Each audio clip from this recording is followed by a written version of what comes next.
Hello student, आज मैं आप लोगों को क्लास 10 मैथमेटिक्स का जो पार्ट 1 में मैंने टॉपिक पढ़ाया था, pair of linear equations in two variables, उसी का जो टाइप्स ऑफ सॉल्यूशन था उसका रिवर्स एप्लीकेशन कैसे किया जाता है उससे रिलेटेड मैं क्वेश्चन आपको बताऊंगा, जो कि आपके लिए बहुत ही इम्पोर्टेंट है।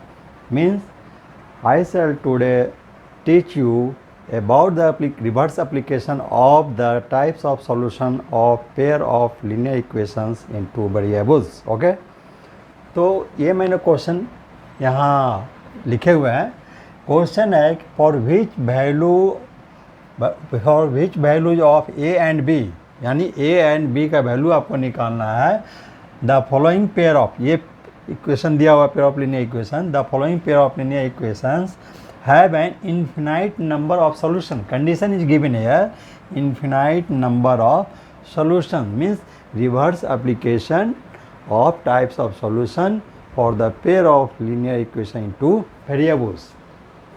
लेकिन इसको बताने के पहले मैं थोड़ा सा जो है रिकैपिचुलेशन करना चाहता हूँ। जो पहले पार्ट 1 में मैंने पढ़ाया था उसको मैं यहाँ दिखा रहा हूँ कि टाइप्स ऑफ सॉल्यूशन जो था हमारा, उसका रिवर्स मैं लिख रहा हूँ कि इफ यूनिक सॉल्यूशन, तो यूनिक सॉल्यूशन के लिए मैंने क्या बताया था, क्या होल्ड करेगा, a1/a2 is not equal to b1/b2, reverse types of solution of pair of linear equation. दूसरा मैंने बताया था if no solution,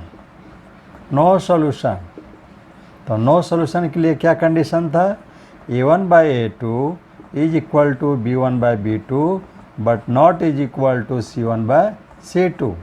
and third condition था if infinitely many solutions,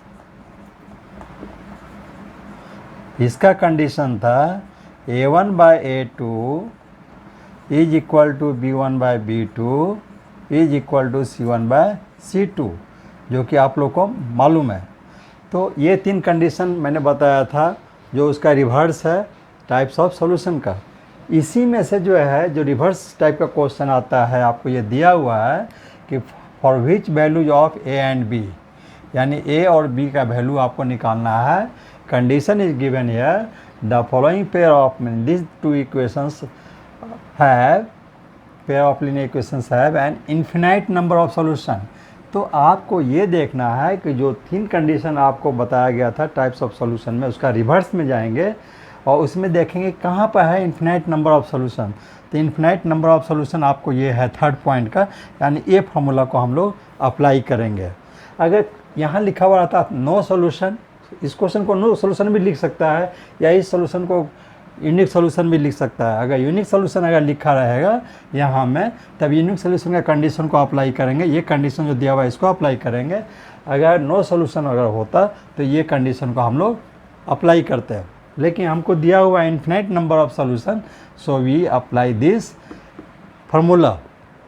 okay, तो मैं समझता हूँ क्वेश्चन क्लियर हो गया होगा। तो इसको मैं अब सॉल्व करता हूँ। तो यहाँ से अब देखिए मैं सॉल्यूशन स्टार्ट करता हूँ।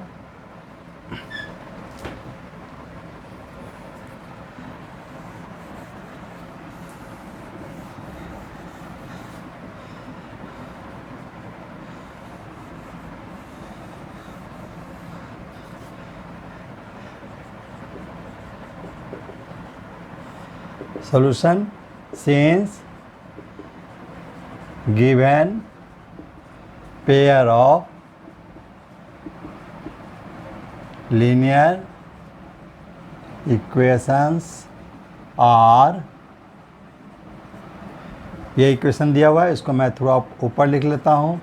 2x + 3y is equal to 7, set equation number 1। एंड a minus b into x plus a plus b into y is equal to 3a plus b -2 से इक्वेशन नंबर 2। तो क्वेश्चन है then find the value of A and value of B. तो आपको A and B का value निकालना है, okay. लेकिन अब इसके लिए कंडीशन क्वेश्चन में क्या दिया हुआ था, तो सिंस बाय क्वेश्चन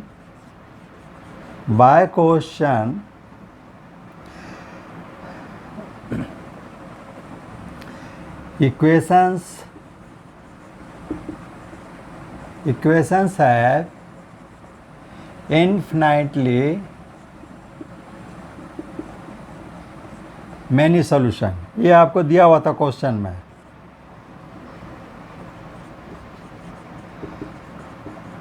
तो ये क्वेश्चन में ये कंडीशन दिया हुआ है, इसका मतलब कौन सा एप्लीकेशन यहाँ हम लोग अप्लाई करेंगे, तो यहाँ थर्ड एप्लीकेशन है if means given, that means here given is here this pair of linear equation have infinitely many solutions.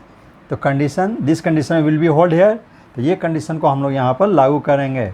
So this implies a1/a2 is equal to b1/b2 is equal to c1/c2, okay. तो ये condition को हमने apply कर लिया।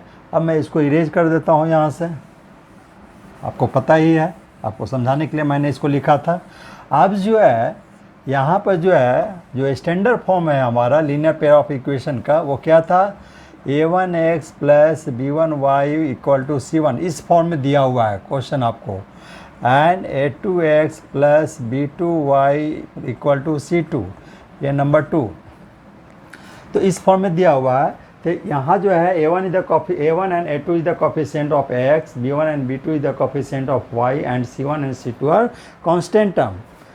So we first write the value of a1 and a2 from equations 1 and equation 2 by comparing the equation of 1 and 2 of a standard form of pair of linear equation in two variables, okay। तो यहाँ से जो है comparing कीजिए, a1 की जगह में value कितना है, तो 2 है, तो इसके जगह हम लोग क्या अप्लाई करेंगे, 2। a2 कितना है, a2 सेकेंड इक्वेशन में इसको कंपेयरिंग करेंगे, तो ये हमारा टर्म है a माइनस बी, तो keep in bracket a minus B is equal to b1/b2, तो b1 is here +3, right +3 by b2 is here a plus b, and c1/c2, c1 is here constant term 7 and c2 is here, keep in bracket 3a plus b minus 2। तो आपने standard form के साथ में इसको comparing किया equation 1 and 2 को, और वहाँ से वैल्यू आपने यहाँ पुट किया, यहाँ पर इस जो कंडीशन है इस कंडीशन में वैल्यू को सब्स्टिट्यूट कर दिए। अब इसको हम लोग सॉल्व करेंगे मैं 1 बाय 1। तो सॉल्व कैसे करते हैं, तो अब जो है यहाँ देखिए कि ये हो गया फर्स्ट टर्म, ये हो गया सेकेंड टर्म, ये हो गया थर्ड टर्म। अगर मोर देन 2 टर्म्स अगर अप्लाई होता है with the sign of equality, तो वहाँ पे किसी भी 2 टर्म को लेकर आप सॉल्व कर सकते हैं। अगर सिर्फ 2 ही टर्म रहता है, यानी इक्वेशन फॉर्म में रहता है, सिर्फ 2 टर्म रहता है, तो इसको हम लोग सॉल्व कर सकते थे इजीली। लेकिन यहाँ से आपका चॉइस है कि we have to take here from first and second terms, either from first and second, or from first and third, or from second and third। Clear, आप किसी को भी 2 टर्म लेकर आप सॉल्व कर सकते हैं। तो यहाँ मैं लेता हूँ from first and second term. Now from first and second terms, तो क्या मिलता है देखते हैं, 2 by a minus B is equal to 3 by a plus B. Clear, यहाँ मैंने फर्स्ट 2 टर्म्स को लिख लिया, first term and second term. अब इसको मैं सॉल्व करता हूँ, तो मैं इसको इरेज करता हूँ, क्योंकि ये चीज़ तो आपको मालूम हो गया है। तब इसको देखिए,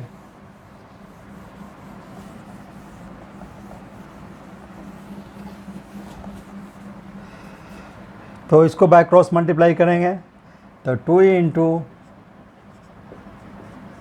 a plus B is equal to 3 into a minus B is equal to 3 into a minus B.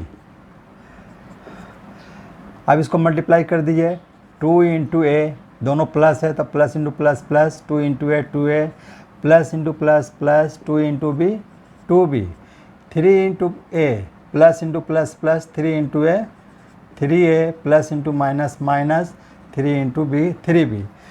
मतलब आपको साइन रूल भी आपको चलना होगा एक साथ में, इसलिए साइन रूल को अच्छी तरह से याद रखिए, उसको प्रैक्टिस रखिए तो बेटर होगा आपके लिए और क्वेश्चन जो है राइट सॉल्यूशन में जाएगा।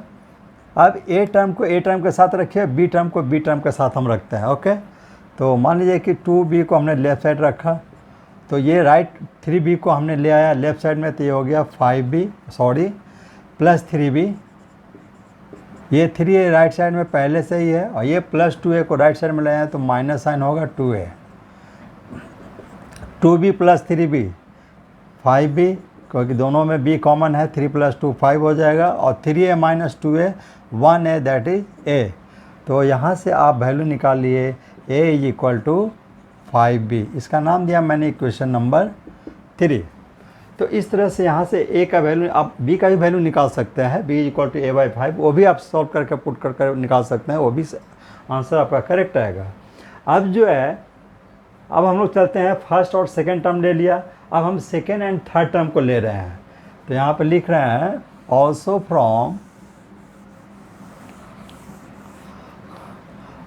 From second and third terms. तो सेकेंड टर्म है हमारा 3/a plus b is equal to 7/3a plus b minus 2। In the similar way, जैसे फर्स्ट सेकेंड टर्म को क्या था, in the same way we solve it by cross multiplication. 3 into 3a plus b minus 2 is equal to 7 into a plus b। अब या तो इसको multiply करके आप लास्ट में वैल्यू पुट कर दिए या अभी पुट कीजिए। तो यहाँ पर a का वैल्यू जो इक्वेशन 3 में निकला है, इस a का वैल्यू को रिप्लेस कर देते हैं जहाँ जहाँ पर a है।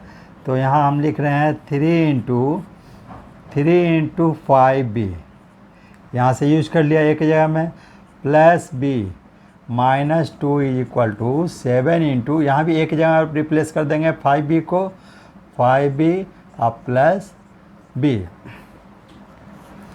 तो 3 इंटू 3 5 और 15b अब प्लस, यहाँ b के साथ में कोई नंबर नहीं है तो 1 इज ऑब्वियसली हियर, तो 1 इंटू b लिख सकते हैं, minus 2 is equal to 7 into 5b और प्लस यहाँ कोई नंबर नहीं है तो 1b यहाँ पर ऑब्वियसली होगा, तो 5 plus 1 6b and 15b plus 1b 16b हो जाएगा।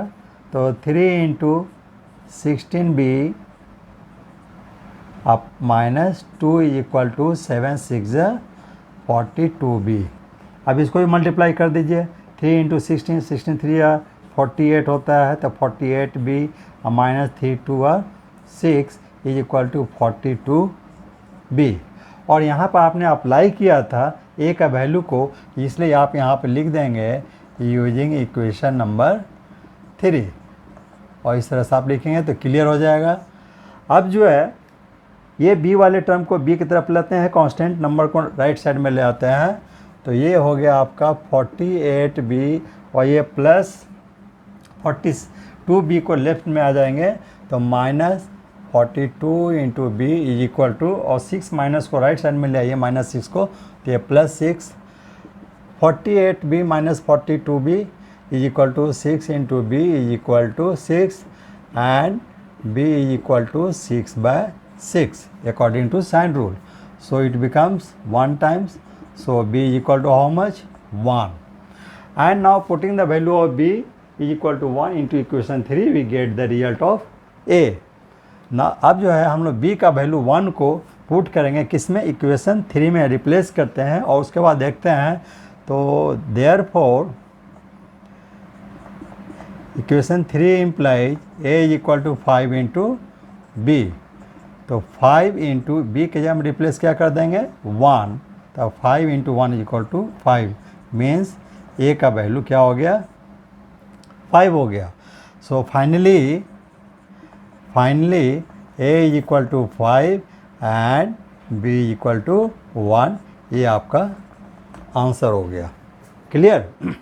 तो इसमें जो है ये क्वेश्चन बहुत इजी है, लेकिन बेसिक कंसेप्ट अगर माइंड में है, याद है, समझ रहे हैं तो क्वेश्चन बहुत इजी है। और अगर नहीं बेसिक कंसेप्ट आपको आइडिया है तो क्वेश्चन में टफ लगेगा। ओके, लगेगा जैसे कि नहीं बना सकते हैं, बहुत टफ है, लेकिन ऐसा कोई बात नहीं है। कभी कभी क्वेश्चन में ए और बी की जगह में पी लिखा हुआ रहेगा, क्यू लिखा हुआ रहेगा, के का वैल्यू निकालिए।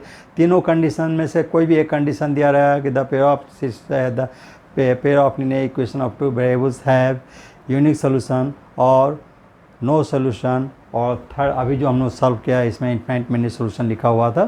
तो किसी भी एप्लीकेशन को हम लोग अप्लाई कर सकते हैं अकॉर्डिंग टू क्वेश्चन। ओके, तो मैं समझता हूँ एक क्वेश्चन के थ्रू आपका कंसेप्ट भी क्लियर हो गया होगा, और वो जो कंसेप्ट था reverse types of solution for the pair of linear equation in two variables भी क्लियर हो गया होगा।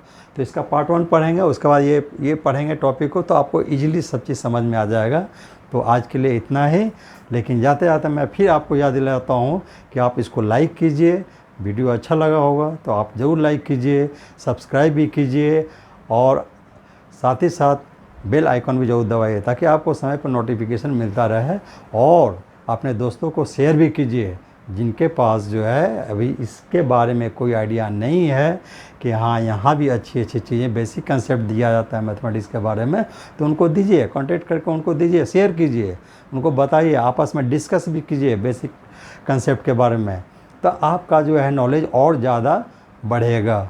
तो आज के लिए इतना ही। जय हिंद।